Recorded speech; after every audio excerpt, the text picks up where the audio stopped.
요즘 시장 분위기는 꼭 명절을 맞은 기분이에요. 지난주 말부터 이렇게 지금 많이 오는 것 같아요. 10일 이후 전 국민에게 주는 이 재난지원금이 아마 지금 크게 작용을 해서 3개월 이내에 쓰기로 했기 때문에 막 지금 전통시장이나 이런 골목상권에 많이들 나오는 거예요.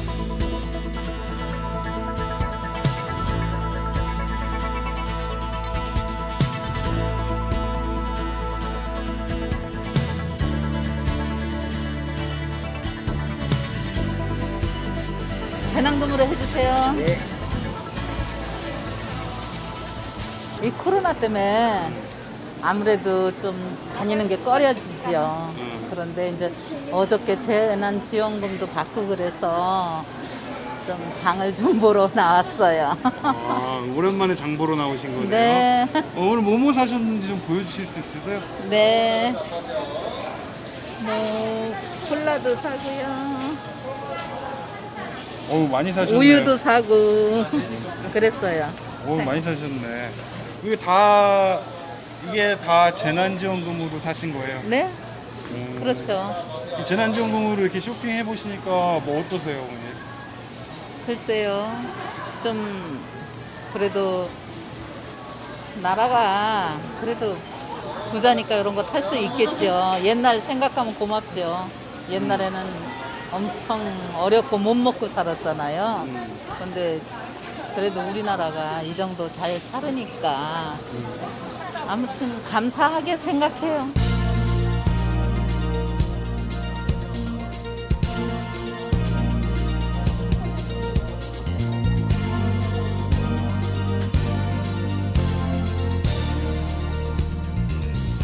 보면 이제 재난지원 카드 이름 써 있는 걸 갖고 오시는 분도 계시고 이거 하시는 분도 계시고 이제 일반 카드인데 거의 다 재난지원금이라고 저는 알고 있어요.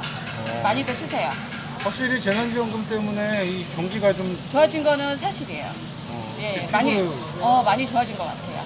일단은 평일에도 많이들 나오시는 거 보면 그 덕택이 아닌가 싶어요. 핸드폰으로 뭐 예, 제로 그거 제로페이 예 그건 어디서 여기서 다 예. 쓰세요? 그럼요. 어머니 이거 빨리 쓰셔야 돼. 8월 말까지 이거를 빨리 써야 돼. 이렇게 누르면 아 이렇게 되네. 이게 딱 떠. 이렇게 여기에 보면 모바일 상품권 요거를 딱 누르면 결제하기 나오잖아. 여기에서 예 써야 그래 돼. 이제 예 아들이 이제 얘기가 그래서 잘 써야지. 예예. 서울시에서 주는 재난기금을 받았는데 어머니가 그 제로페이로 그걸 써야 되거든요. 상품권으로 받았으니까. 근데 그 쓸 줄을 모르는 거예요. 그래서 저한테 오면 제가 더 상세하게 가르쳐 드리고 해야 될 거예요.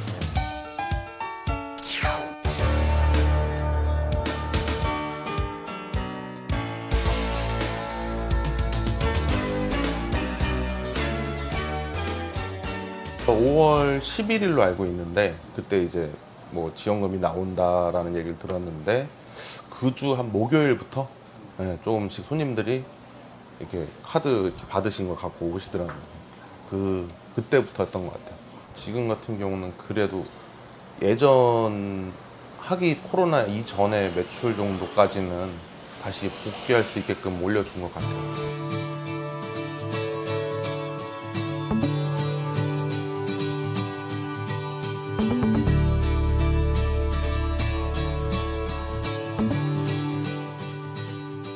애 안경 바꿀 때가 돼가지고 그래서 망설이고 있었는데 재난지원금이 나와가지고 마침 유용하게 잘 썼어요. 평상시에 뭐 안 사던 소고기 조금 먹고 또 뭐 간식거리도 좀 유용하게 썼어요. 이것저것.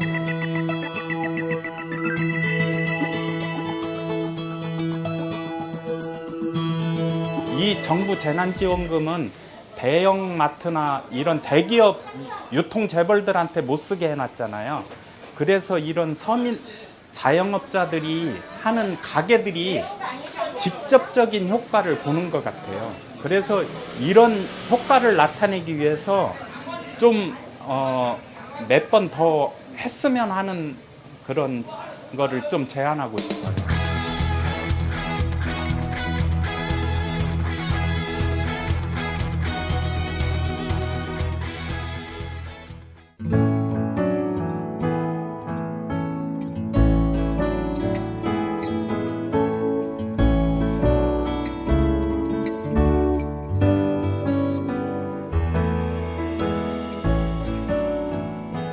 구두 처음 시작한 지는 지금 만 48년 됐어요, 지금. 원래 수선하던 사람이 아니라 공장 제품을 하던 사람인데, 2년 계약을 해가지고 요 위에서 이제 거기 공장도 저렴하고 해가지고 2년 계약해서 했는데, 딱 2년 다 되니까는 자기가 건물 쓴다고 나가라는 바람에 내가 모든 걸 갖다가 거래처고 뭐고 다 없애고 기계고 다 없애고 나올 실정이 되다 보니까 물건 한 4, 5천 대 거의 1억 가까이 내가 그냥 다 버리고 그냥 나오다시피 했었어요. 이게.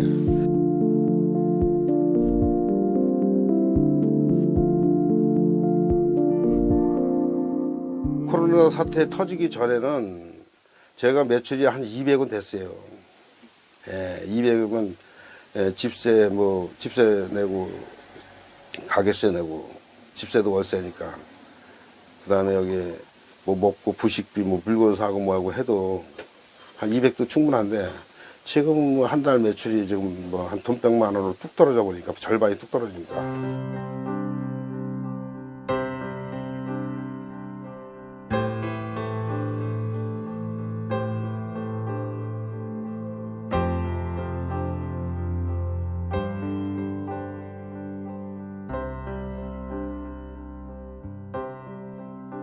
저 구두 아니면 딴 거 할 게 없어요. 뭐 좀 10,000원을 지금도 거의 이제 48년 동안 내가 구두 일을 하다 보니까 그리고 또 이 구두에 또 내가 이 평생을 가서 해야 되니까 내 힘이 닿는 데까지.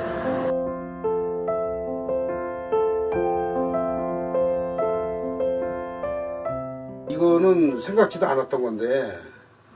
내가 저 동사무소 가서 이제 또 얘기하니까 30만 원 그저 받아가지고, 다른 데 쓸 게 없고, 일단은 내가 밥 먹는 데는 아무 부담 없이 내가 밥을 먹을 수 있는 게 그게 너무 좋았던 거야. 이 카드가 있음으로써 저 생활이 완전히 바뀌었어요. 30만 원이 남들은 작겠지만 저한테는 어마어마하게 큰 돈이에요.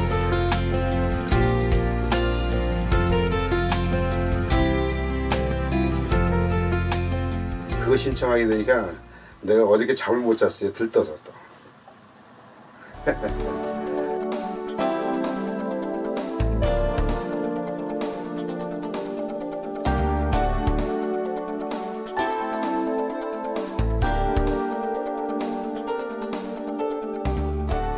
그 생활에 이제 보탬이 많이 되지. 뭐 쌀도 사고 뭐 반찬거리 사고 그러니까 돈이 안 들어가잖아.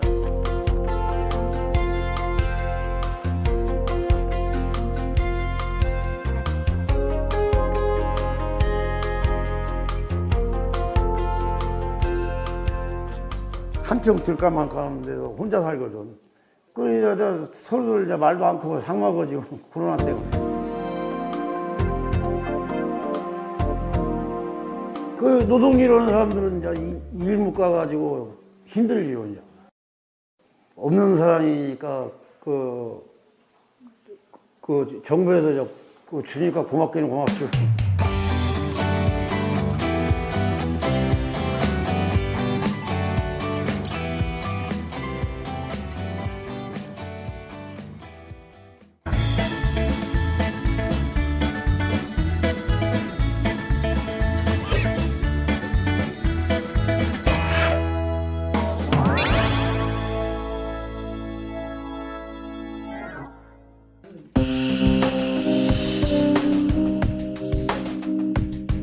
그 돈을 그러면 어디다 씁니까?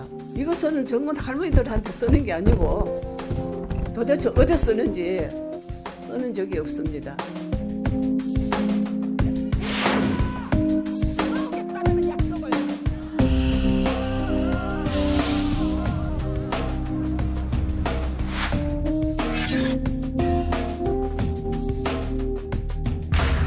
불투명한 회계 논란에 휩싸인 정의기억연대가 해외 사업에서도 후원금을 엉터리로 썼다는 지적이 나왔습니다.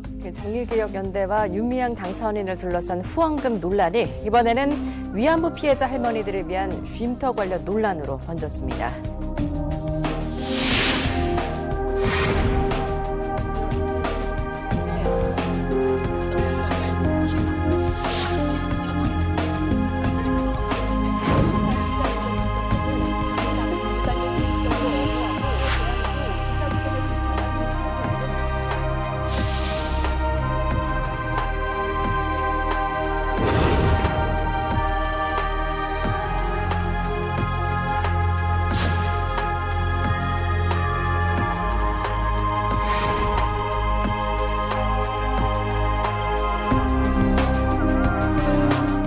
우리들 뒤에는 국민들이 있지 않습니까?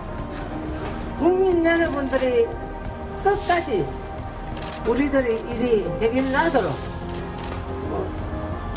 같이 살아주시면 고맙겠고요.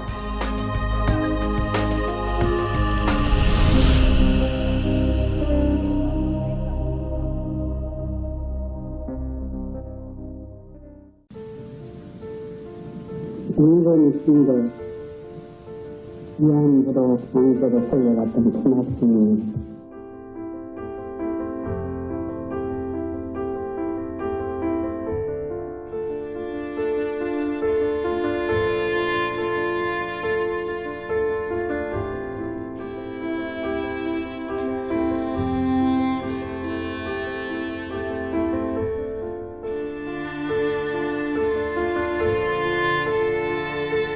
거짓은 밝혀지기 마련이고 진실은 밝혀지기 마련입니다.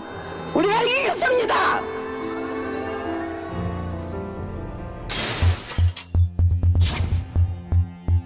저는 수요 대본을 마치랍니다.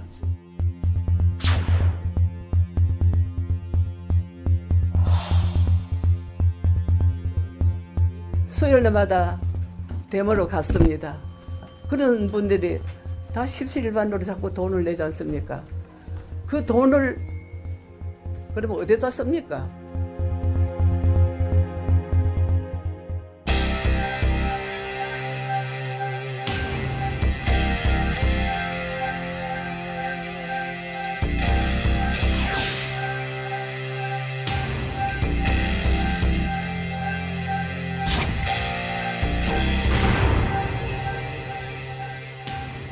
(13세) 나이에 위안부 생활을 했다는 증언이나 기록은 어디에도 없습니다. 어르신들의 눈물로 세워진 거짓의 위안부상 당장 철거하라! 철거하라! 철거하라!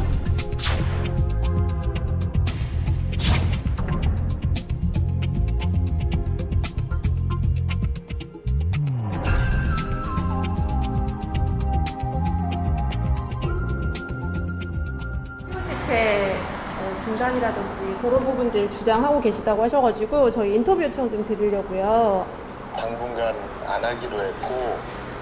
혹시 뭐 특별한 다른 이유라도 있으실까요?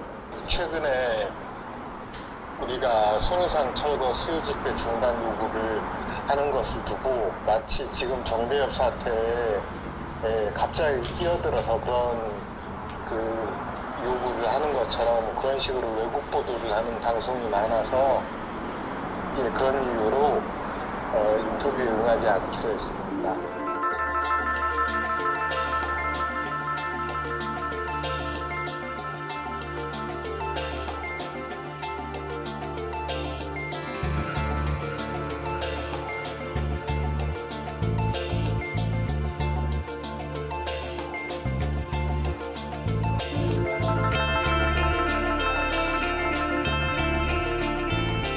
정의연은 기부금 사용에 있어 불법적인 유용이나 횡령이 없음을 다시 한번 명확히 말씀드립니다. 정의기억연대 즉각 해체하라! 해체하라! 해체하라!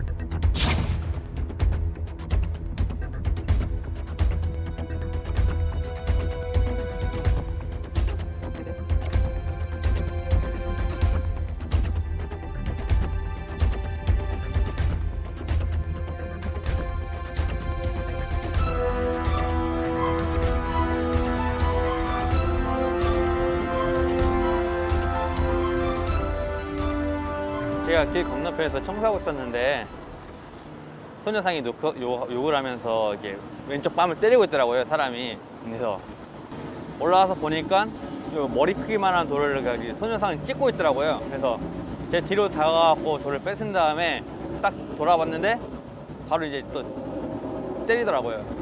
이쪽 뺨에 주먹으로 때리더라고요.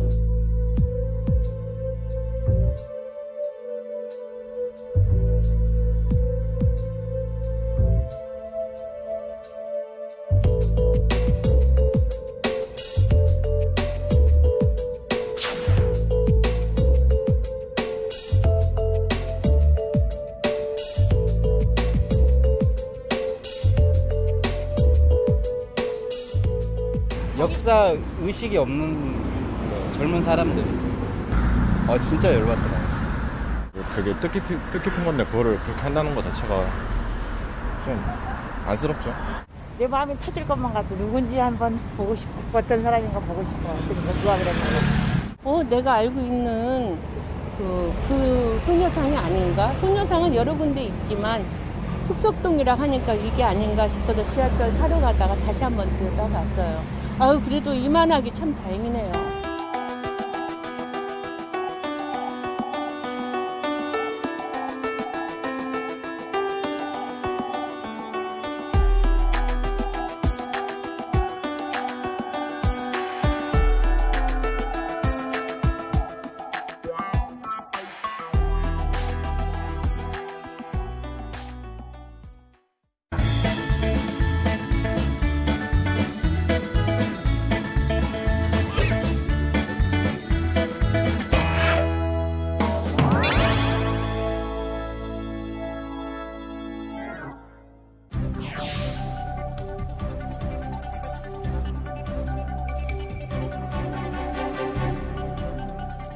가결되었음을 선포합니다.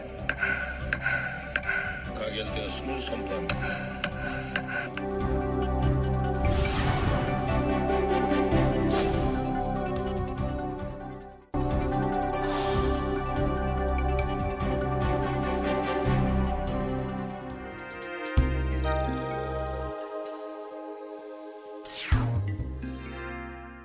그리고 이 천막 안에서 같이 그 형제복종 사건뿐만 아니라 또 다른 국가폭력의 피해자분들이 오셔갖고 같이 커피 한 잔 마셨던 그런 분들이 다 오셨기 때문에 그분들이 같이 울면서 기뻐했었던 것 같아요.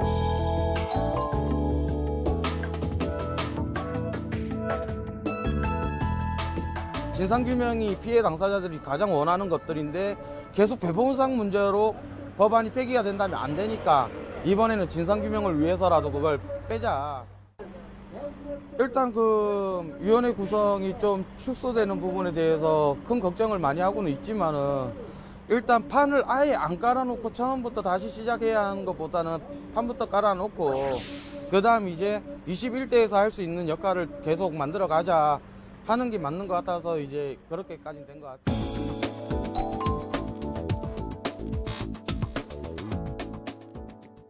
국회를 상대로 계속해야 할 역할들은 아까부터 이야기했듯이 미흡한 부분에 대한 법안 수정 운동도 계속해야 되겠고 일단 21대에서 법안을 좀 더 단단하게 다듬어서 피해 당사자들의 명예와 그 억울함을 풀 수 있게끔 법에 담아 주셔야 될 것 같습니다. 모든 것들을.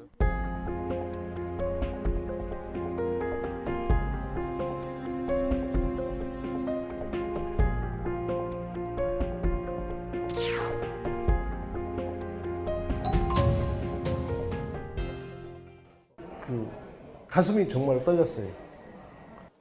이제 뭐 기쁘다기보다는 우선 또 걱정이 또 앞서더라고요. 앞으로가 더 중요하지 않나 그렇게 싶습니다.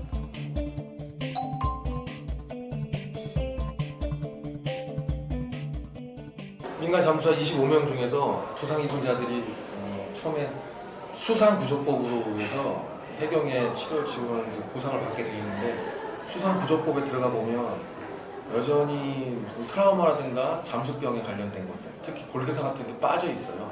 제대로 된 좀 치료 지원을 좀 받을 수 있었으면 하는 바람이 있는 것이고. 내가 내가 이때까지 소망했던 내 직업 그쪽으로 다시 갈 수 있게 그렇게 되죠.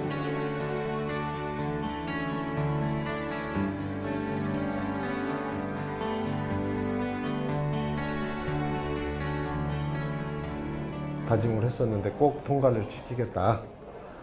그래도 정말 통과돼서 김관우법 통과돼서 기쁘고 잘 있으라고.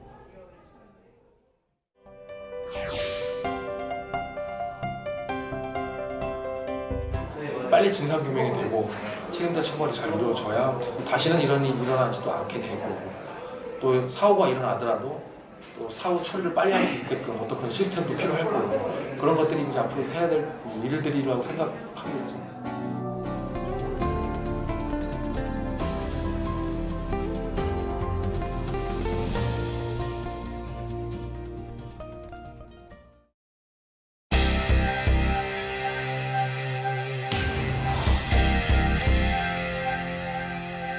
저는 저와 하라를 벌인 친모가 이처럼 무리한 요구하는 것에 대해 너무나 큰 충격을 받았습니다. 제가 동생에게 해줄 수 있는 어떻게 보면 마지막 선물이라고 생각하고 있습니다.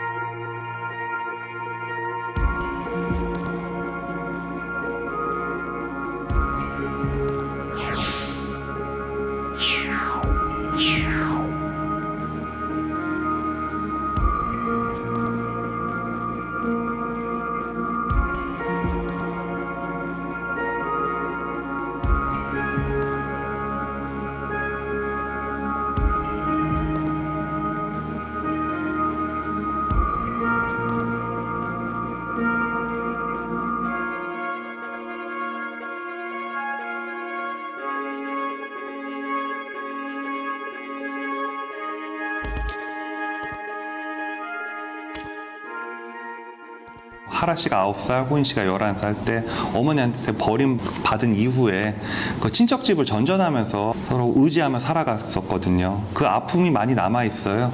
그 다른 사람들한테도 이런 일로 인해서 억울한 일이 발생하지 않았으면 좋겠다는 마음이 굉장히 강하고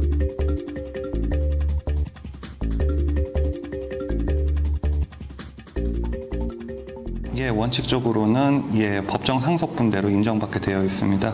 이와 관련해서 너무도 부당하다고 헌법재판소에 이 부분에 대하여 위헌 소원을 제기하였으나 헌법재판소는 이것은 헌법에 위반되지 않는다는 이유로 상속 결격 사유에 부양 의무를 전혀 이행하지 않는 부모의 경우에도 상속권을 인정하는 것에 대해서 합헌 결정을 내린 바 있습니다.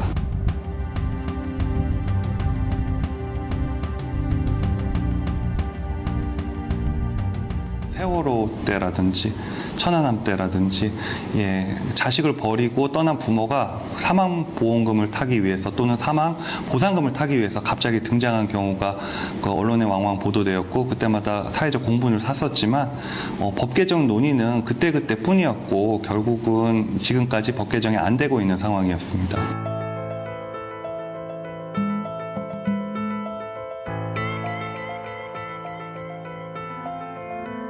이 헌법상 소급입법 금지의 원칙에 따라서 구호인 씨의 재판에서는 이 법이 적용되는 것이 아니라 기존 민법을 토대로 재판을 할 수밖에 없습니다.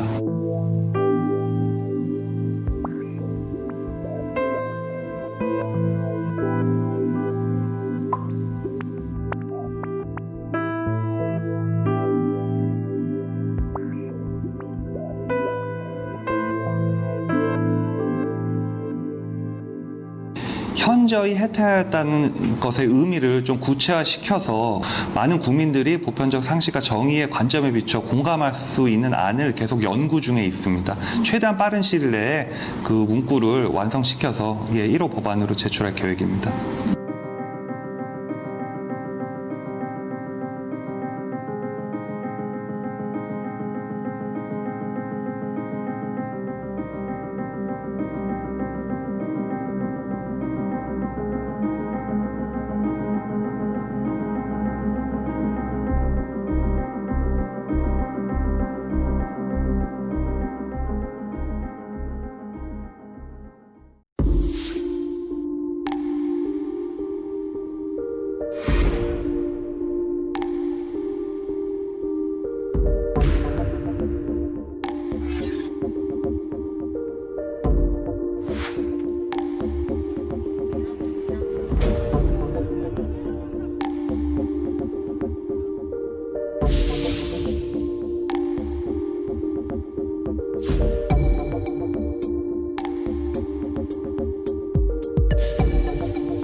코로나19가 완전히 종식되는 데는 오랜 시간이 걸릴 것입니다.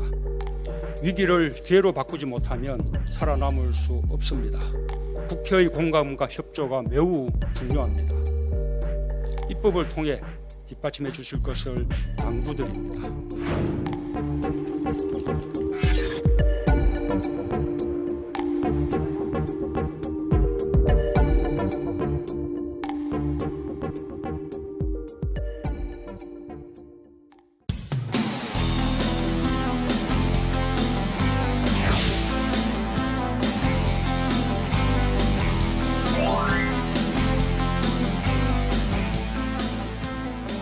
실감이 안 나는 부분이 있고, 아무래도 이제 어떤 소수 정당에서 이제 6석이라고 하는 결과 중에 한 사람 몫으로 이렇게 들어가게 돼가지고 오히려 좀 차분하기도 하고 책임감이 많이 느껴지기도 하고 그렇기는 하네요.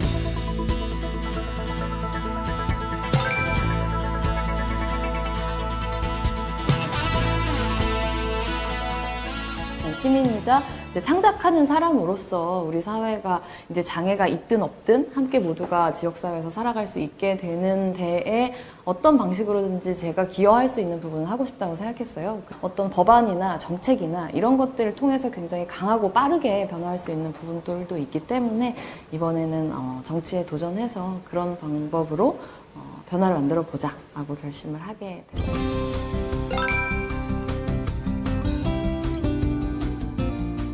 장애인 활동 지원 서비스 24시간 보장법이라고 말씀드릴 수 있을 것 같은데, 지금까지 한국 사회에서 장애인을 돌보는 거는 주로 그 가족 아니면 당사자가 알아서 이렇게 생각들이 되어 왔다면, 이젠 이 돌봄을 사회화하자, 그런 맥락에서 가족이 아니라 활동지원사라고 하는 이제 사회복지 인력이 장애인의 곁을 돌보는 이제 그런 지원 제도의 근거를 마련해 놓은 건데, 체중증 장애인들에 대해서 24시간을 지원할 수 있는 근거를 만들고 연령 제한을 폐지하는 이제 그런 종류의 장애인 활동지원법 개정안을 준비하고 있습니다. 저희 1호 법안으로.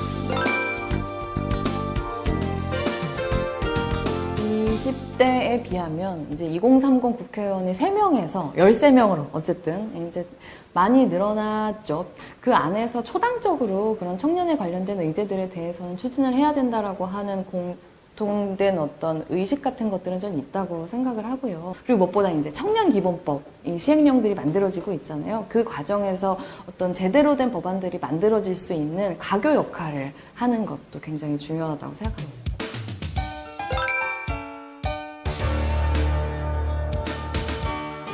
22대에서 다시 보고 싶은 의원.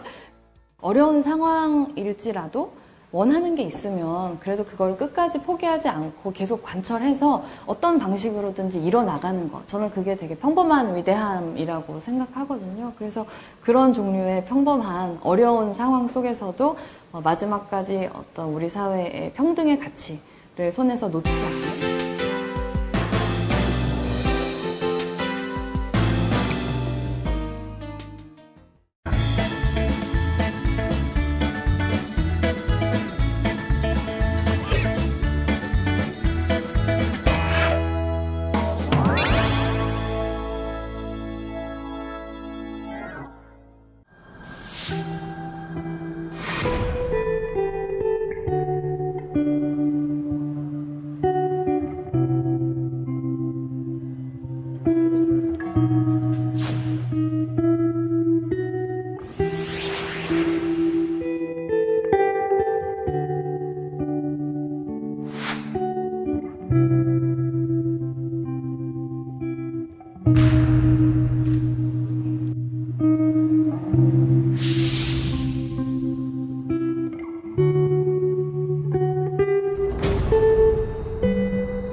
낮 경기도 이천의 한 물류창고 공사 현장에서 폭발과 함께 불이 났습니다. 이 불로 38명이 숨진 채로 발견이 됐고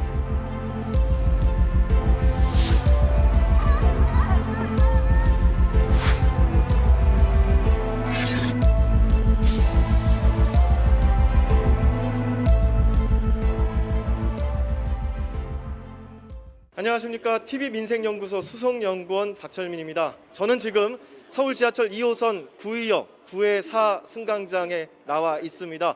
자, 옆에 보시면 4년 전 스크린도어를 홀로 고치다 세상을 떠난 19살 김군을 추모하는 추모의 벽이 마련되어 있습니다. 메모장에 붙어있는 모습을 확인하실 수가 있고요. 많은 시민분들께서 김군을 추모하는 뜻을 이렇게 메시지로 적었습니다. 자, 아래 보시면 김군을 추모하는 의미의 국화와 함께 바쁜 일정을 소화하며 일했을 김군을 애도하는 뜻으로 컵라면 대신 도시락을 올려놓았습니다. 자, 이렇게 김군을 추모하는 오늘 또 시민분들께서 메시지를 남겨주셨는데요. 그중에 한 시민분을 이야기 나눠보도록 하겠습니다. 안녕하세요. 네, 자, 여기가 이제 김군을 추모하는 벽인데 어떻게 오시게 됐나요?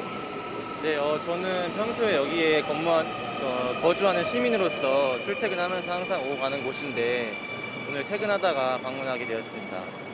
어떤 메시지를 남겨주셨어요? 벌써 한 4년 정도가 흐른 걸로 알고 있는데 김군의 희생이 헛되지 않도록 완전한 사회를 만들겠다고 약속을 했는데 그 약속이 아직도 잘 지켜지지 않는 것 같아서 안타까운 마음과 김군의 명복을 다시 한번 빌었습니다. 네, 4년이 지났습니다. 그리고 이곳에 거주하고 계시니까 지나다닐 때마다 또 감회가 남다르실 것 같은데 오늘은 특히 어떤 마음이 드시나요? 이렇게 퇴근길에 보다 보면은 시간에 쫓기면서 제대로 된 권리조차 보장받지 못하고 근무했을 그 모습이 더 상상이 가서 더욱 마음이 아픈 것 같습니다. 네, 아무쪼록 또 대한민국 더 안전해지길 기원하는 마음으로 또 이렇게 인터뷰에 응해주셨는데 말씀 고맙습니다. 네, 자, 시민분과 이야기를 나눠봤습니다. 말씀하셨다시피 자, 우리 대한민국의 안전 4년 전과 지금 어떻게 바뀌었을까요? 또 서울 지하철 안전은 또 어떻게 개선됐을까요? 담당자분 모시고 이야기 나눠보도록 하겠습니다. 안녕하세요. 안녕하세요. 네, 안녕하십니까. 네, 구의역 사고가 또 있은 지 벌써 4년이 흘렀습니다. 네네. 그동안 많은 안전대책이 나왔죠. 어떻게 달라졌나요? 구의역 사고 이후 저희 서울교통공사에서는 정비 직원수 보강과 직영화, 그다음에 정규직 전환 등 안전 혁신을 계속 추진 중에 있습니다. 네, 구체적으로 말씀해 주신다면요? 정비 직원수 같은 경우에는 사고 당시에 146명으로 운영 중에 있다가 현재 381명으로 증원해서 운영 중에 있습니다. 그다음에 승강장 안전은 전담 관리 조직을 구성해서 어떠한 경우라도 2인 1조 작업이 가능하도록 인원수 충원을 해서 지금 작업이 원만하게 안전을 위해서 진행 중에 있습니다. 당시 김군의 경우 이제 혼자 작업을 하다 세상을 떠난 것으로 많이 알려져 있어서 안타까움을 자아내고 있고 그 이후에 2인 1조로 운영되고 있다고 들었는데요. 그 2인 1조 잘 지켜지고 있나요? 네, 2인 1조 같은 경우에는 지금 현장에 장애 발생했을 경우에 저희 종합관제센터에서 현장 도착을 2인 1조 현장 도착했는지 확인하고 작업 승인이 이루어지고 있습니다. 그리고 나서 전체적인 열차 운행적인 작업이 이루어지고 있기 때문에 안전에 대한 확보는 충분히 되었다고 생각하고 있습니다. 네. 또 스크린도어 안전관리뿐만 아니라 선로 작업도 꽤 위험한 것으로 알고 있습니다. 어떻게 진행되고 있나요? 사고 당시에 사망 원인이었던 장애물 검지 센서를 정비하다가 김군이 사망하지 않았습니까? 그래서 그 점검 방식을 레이저 스캐너로 교체를 해서 현재는 선로 작업이 아닌 이 승강장에서도 점검 및 유지 보수가 가능하도록 변형을 해서 지금 운영 중에 있습니다. 아무래도 스크린도어 안전 관리를 할 때도 그 점이 좀 도움이 될 것 같다는 생각도 드는데요. 고장을 예방하는 것도 중요할 것 같습니다. 아무래도 이것이 안전사고의 원인이 되기 때문에 그렇습니다. 스크린도어 안전관리는 어떻게 되고 있나요? 고장 횟수나 이런 것도 많이 줄었습니까? 저희 사고 당시 기준으로 2016년도 기준으로 해서 일 평균 고장 건수가 한 9.3건 정도 됐었습니다. 그래서 그 이후에 이제 대대적인 시설물 개선 등을 통해서 그다음에 2017년도에는 5.7건, 그 다음에 18년도에는 한 3.7건, 그 다음에 작년에는 한 3건 정도로 줄여서 전반적으로 장애가 감소돼서 지금 시스템은 상당히 안정적으로 운영 중에 있습니다. 네, 그렇군요. 앞으로 시민들을 위해서 안전과 관련된 업무를 하고 계시니까 또 말씀을 해주신다면요. 긴군 사직이 이후에 저희 승강장 안전관리단과 교통공사에서는 지금 직원들의 정비력 향상을 위해서 지금 상당히 노력을 하고 있고요. 그에 따른 향상이 4년 동안 많이 돼서 현재 아까 말씀드린 장애나 이런 것들이 상당히 안정적으로 운영 중에 있어서 앞으로도 계속 그런 쪽으로 해서 승강장 안전문 관리를 유지를 안전을 위해서 최선을 다할 생각입니다. 알겠습니다. 말씀 고맙습니다.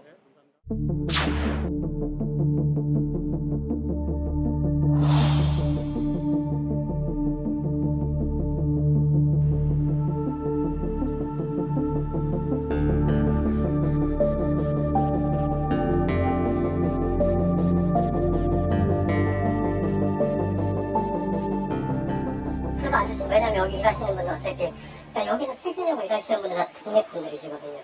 사표로 새로 바뀌면서 여기 이제 그 전에 있던 사람들 내쫓고 이제 퇴사시키고 다시 뭐 들어온다거나 그런 분도 있었거든요. 한 반 이상은 갈렸어요. 동네 분들한테 그런 얘기만 들었어요. 사망했다는 뭐 그런 얘기. 그냥 저희도 이런 계기이기 때문에 그런 얘기 들으면은 별로 안 좋죠. 회사에서 좀 그런 안전 문제에 좀 신경 써주시고 하면은 좋은데 너무 억울하잖아요. 그렇게 뭐 남을 나라하고 대기업에서 이렇게 묵살하고 그냥 임시 죽돌 이렇게 하면 어떻게 다른 사람도 어떻게 일을 해먹고 살겠습니까?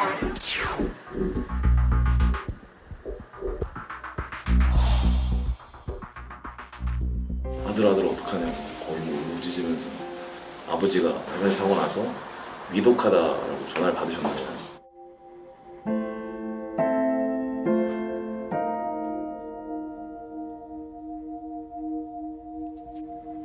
천천히 밀려 올라가는 기계인데 거기에 이렇게 눌리셔서 이제 이 목 쪽이 오른손인지 왼손인지 이렇게 껴있는 상태예요.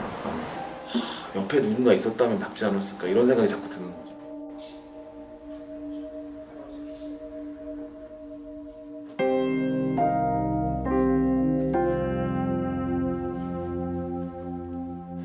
그냥 아무리 생각해도 왜 여기서 이런 사고가 났을까 이런 생각이 들더라고요. 이제 사고 경위를 모르니까 아무도 몰라요. 그럼 이제 CCTV도 없고 뭐라도 들으면 이제 아버지를 보내드리는데 조금은 해소되는 느낌이 있을 것 같은데 모르겠어요. 그건 봐야 될 것 같아요.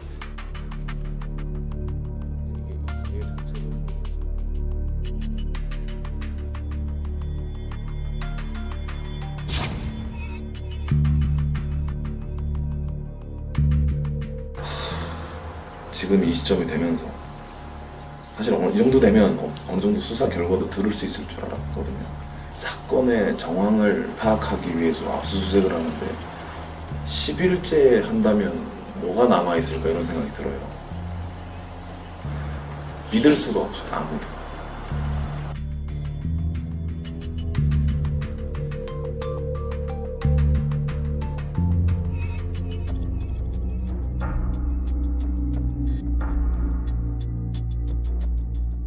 그거 보고 화가 더 많이 났었거든요. 마치 어디서 그냥 복사해서 붙인 것처럼 그렇게 애도를 하면 저희가 그걸 받아들이겠습니까? 직접 와도 사실은 이제 대표이사 사과를 받고 싶다라고 저쪽에다 이제 얘기를 하는 상황입니다.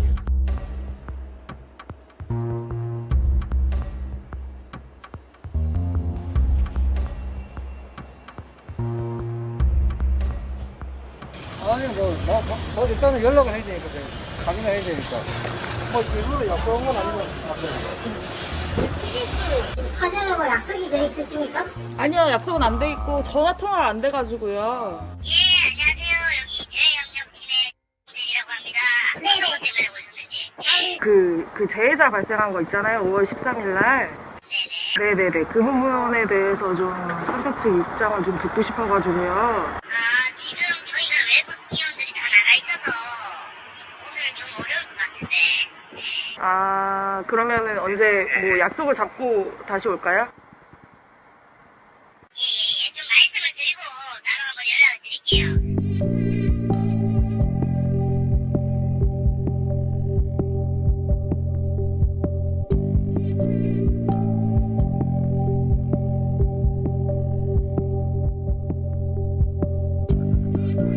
관련자들의 사망 원인에 그런 사고를 하게 된 원인에 대해서 조사하는 거는 맞는데 뭐 디테일하게 뭐 어떤 분이 잘못했다 이런 부분은 지금 계속 조사 중이라서 뭐 좀 사실 말씀드리기 좀 어렵고 그런 사안입니다.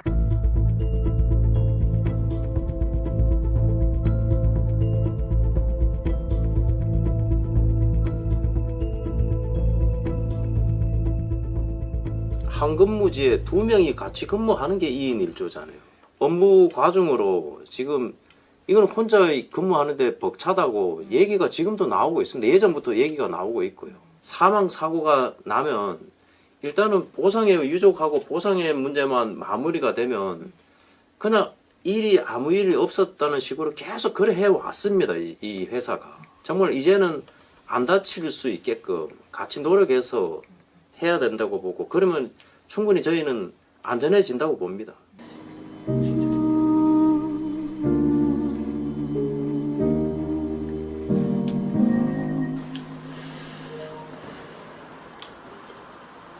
모두가 좋아하는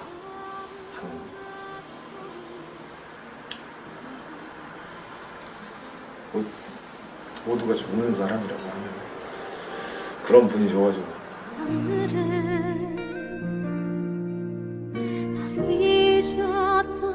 너무 화목한 가정이었어요. 표현은 잘 못하시는데 그냥 아들들이 온다 그러면 고기도 사다 놓으시고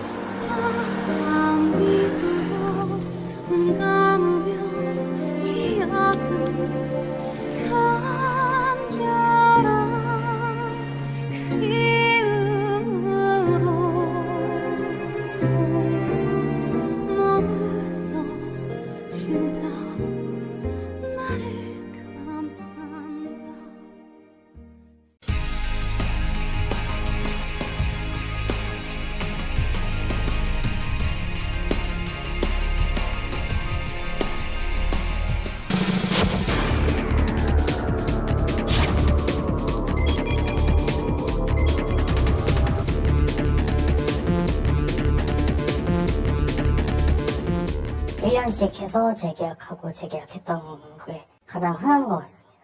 이게 1년이 끝날 때쯤 되면은 재계약이 될지 안 될지 자기가 실수를 하게 되면은 내년에는 또 재계약이 안 될까봐 최대한 실수 안 하고 열심히 다니려고 하는데 그런 거에 좀 스트레스를 많이 받는 것 같아요.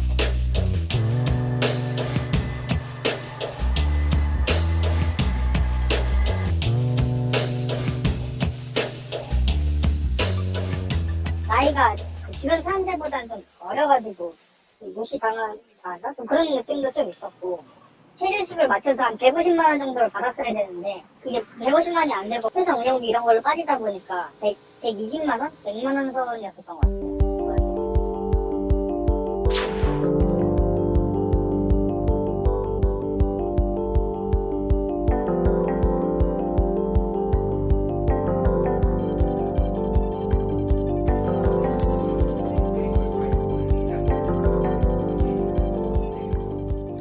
회사에 나가서도 아프면 쉬어야 되고 계속 12시간 이상 일하지 않아야 되는 게 당연한 건데 우리 기업 문화가 아이들의 극단적 선택이나 또는 작업하면서 사고로 일어나게 하는 그런 문화들이 바뀌지 않으면 안 된다고 생각합니다.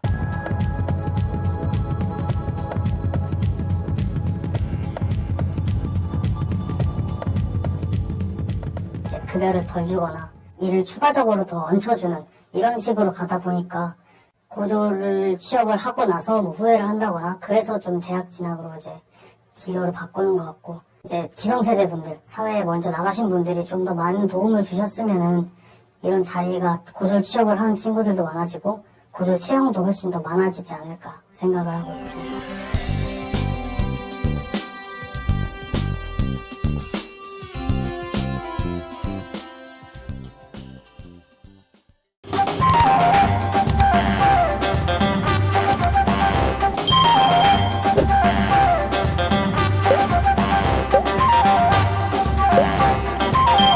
TBS